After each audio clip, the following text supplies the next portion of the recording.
warahmatullahi wabarakatuh. Kami mahasiswa dari Universitas Negeri Makassar, Fakultas Ekonomi dan Bisnis, Prodi Akuntansi Terapan, kelompok 3 semester 1. Video ini dibuat untuk menyelesaikan salah satu tugas dalam mata kuliah pengantar bisnis manajemen dengan dosen pengampu Ibu Afni Oktavia SEM AK.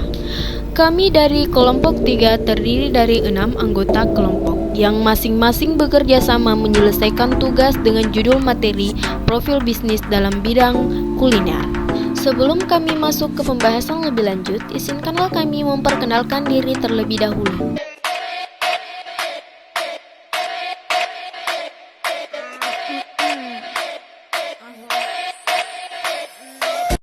Yang pertama, saya sendiri atas nama Iin Alvinas dengan NIM 2209016011021. Selanjutnya ada Wulandari dengan NIM 22090161005. Lalu berikutnya ada Khairunisa dengan NIM 22090161012. Lalu ada juga Ita Padmasari dengan NIM 22090160007. Selanjutnya ada Andi Aulia Firly Prakoso dengan NIM 2209016011006. Dan yang terakhir ada Muhammad Fadel Arlingga dengan NIM 2209016011007. Baiklah, saatnya kita akan masuk dalam pembahasan mengenai profil bisnis. Ruang lingkup bisnis. Ada 3 tren bisnis, yaitu satetecan, dimsum, dan korndok. Perkembangan bisnis kuliner saat ini. Sejak beberapa tahun silam, tampaknya bisnis di kota-kota besar seperti Jakarta dan kota lainnya masih diisi oleh beberapa bisnis kreatif, di mana termasuk di dalamnya adalah bisnis kuliner. Memang logikanya dalam persaingan membuat profit margin semakin tipis, tapi jangan salah, meski kuliner dalam banyak pemainnya, bukan berarti bisnis ini tidak prospek untuk dijalankan. Untuk itu, dalam berbisnis kuliner membutuhkan strategi yang mumpuni agar mampu bersaing dengan pemain-pemainnya. Nah, soal ini biasanya para pengusaha kuliner jeli melihat peluang dan berusaha semakin kreatif untuk menawarkan produk andalannya. Tak heran jika beberapa produk kuliner mendapatkan perhatian khusus para pencintanya. Otomatis ini membuat semakin hidup bisnis kuliner. Nah, soal pilihan rasa menu kuliner yang diminati banyak ragamnya, tinggal pilih Anda mau main di kelas yang mana, apakah kuliner tradisional ataupun kuliner modern, khas Eropa dan lain sebagainya. Baiklah, di sini ada krondok. Krondok adalah salah satu jenis makanan yang membedakan cita rasa manis dan gurih asin. Orang-orang biasanya menggunakan krondok sebagai cemilan. Krondok aslinya menggunakan sosis dengan daun utama. Para pembuat krondok kemudian menusuk sosis dengan tusukan kayu, lalu mencelupkan sosis ke adonan kental yang terbuat dari campuran tepung, jagung hingga jelas sangat sempurna. Lalu menggorengnya dengan metode deep fry hingga matang. Kemudian saya akan menjelaskan tentang desain produk substitusi, yaitu ada 2, pesaing langsung dan analisis strategi marketing kompetitor. Yang pertama yaitu pesaing langsung. Menurut entrepreneur, tujuan dari kompetitif analisis adalah untuk menentukan kekuatan dan kelemahan dari kompetitor serta mencegah ancaman persaingan masuk ke dalam bisnismu. Kemudian yang kedua adalah ada analisis strategi marketing kompetitor, yaitu pahami dengan detail setiap medium yang dimanfaatkan kompetitor dalam melakukan kegiatan marketing. Nah, dari situ pahami dengan baik apa yang disajikan dari kompetitor lewat blog tersebut. Selanjutnya bentuk usaha.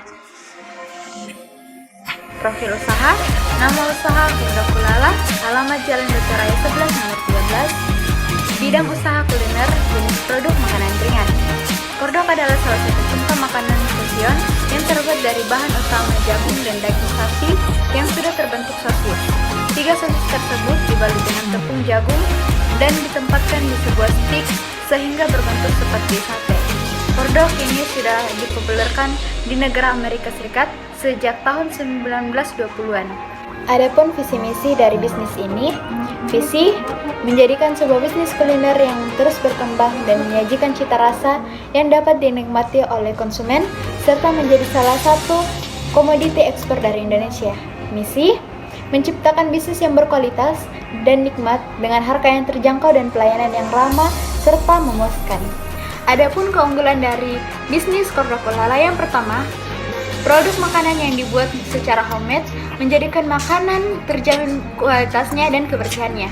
Yang kedua, tergolong sebagai usaha yang tidak membutuhkan banyak modal dalam jumlah yang besar. Dan yang ketiga, harga yang ditawarkan cukup murah sehingga menarik para pembeli untuk membeli dan mencicipinya. Adapun sumber biaya atau modal pribadi, pemegang kepentingan utama dalam bisnis. Yang pertama, pemilik, yang kedua, karyawan, yang ketiga, kreditor, yang keempat, pemasok, dan yang kelima, pelanggan ataupun konsumen.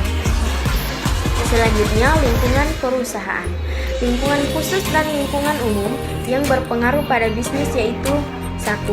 Pemasok mencakup semua pihak yang menyediakan sumber daya yang dibutuhkan bisnis untuk menjalankan operasinya. 2. Faktor lingkungan, faktor yang mempengaruhi atau ditentukan oleh lingkungan tempat bisnis beroperasi. Faktor ini meliputi cuaca, iklim, kebijakan lingkungan, dan bahkan tekanan dari LSM untuk menjaga lingkungan. Ketiga, pesaing adalah pelaku pasar yang menargetkan kelompok sasaran serupa dan memberikan penawaran serupa. Selanjutnya, pengaruh sistem ekonomi terhadap bisnis. Sistem ekonomi adalah sistem yang digunakan oleh suatu negara untuk mengalokasikan sumber daya yang dimiliki baik kepada individu maupun organisasi di suatu negara. Berdasarkan definisi tersebut, jelas di dalam sistem ekonomi terhadap aturan-aturan dalam perekonomian serta kebijakan dalam bidang ekonomi yang sangat berpengaruh terhadap bisnis. Cara mengenali pesaing dan mengembangkan keunggulan kompetitifnya. Yang pertama, pelajari produk dan layanan yang ditawarkan oleh pesaing. Yang kedua, pelajari strategi penjualan yang digunakan pesaing. Yang ketiga, analisis bagaimana pesaing memasarkan produk dan layanan. Dan yang terakhir, pelajari engagement konten pesaing. Rencana strategi perusahaan untuk berkecimpung dalam bisnis internasional, yaitu ada 7. Yang pertama, pelajari regulasi dan persyaratan. Yang kedua, melakukan riset untuk pasar baru. Yang ketiga, buat rencana yang matang. Yang keempat, memilih cara penetrasi pasar yang tepat. Yang kelima, mulai melakukan pemasaran. Yang keenam, jalin komunikasi yang baik. Dan yang terakhir, lakukan pencatatan pada setiap transaksi yang terjadi. Selanjutnya, para pemangku dan etika bisnis. Pemangku kepentingan atau stakeholders berarti semua pihak yang memiliki kepentingan langsung atau tidak langsung terhadap sebuah perusahaan. Tindakan, keputusan, atau kinerja perusahaan bisa mempengaruhi mereka. Sebaliknya, keterkaitan mereka terhadap perusahaan juga mempengaruhi strategi, keputusan, dan operasinya. Contoh pemangku kepentingan ialah karyawan, manajemen, pemegang saham, pemerintah, kreditur, komunitas lokal, dan kelompok kepentingan khusus. Selanjutnya yang terakhir, tanggung jawab sosial perusahaan. Tanggung jawab sosial adalah suatu konsep bahwa organisasi, khususnya perusahaan, adalah memiliki suatu tanggung jawab terhadap konsumen, karyawan, pemegang saham, komunitas, dan lingkungan dalam segala aspek operasional perusahaan seperti terhadap masalah-masalah yang berdampak pada lingkungan seperti polusi, limbah, keamanan produk, dan tenaga kerja. Dari apa yang kami paparkan tadi mengenai salah satu bisnis kuliner ini, sekiranya bisa menginspirasi teman-teman di mana bisnis merupakan salah satu aktivitas yang menjual barang atau jasa kepada konsumen untuk mendapatkan laba atau keuntungan. Dalam menjalankan bisnis, kita harus mengetahui tujuan elemen dan aspek-aspek bisnis lainnya, sehingga bisnis yang kita jalani akan memberikan hasil yang maksimal. Itulah akhir video kali ini. Sekian dari kami. Jangan lupa like, comment, and share. Thank you for watching.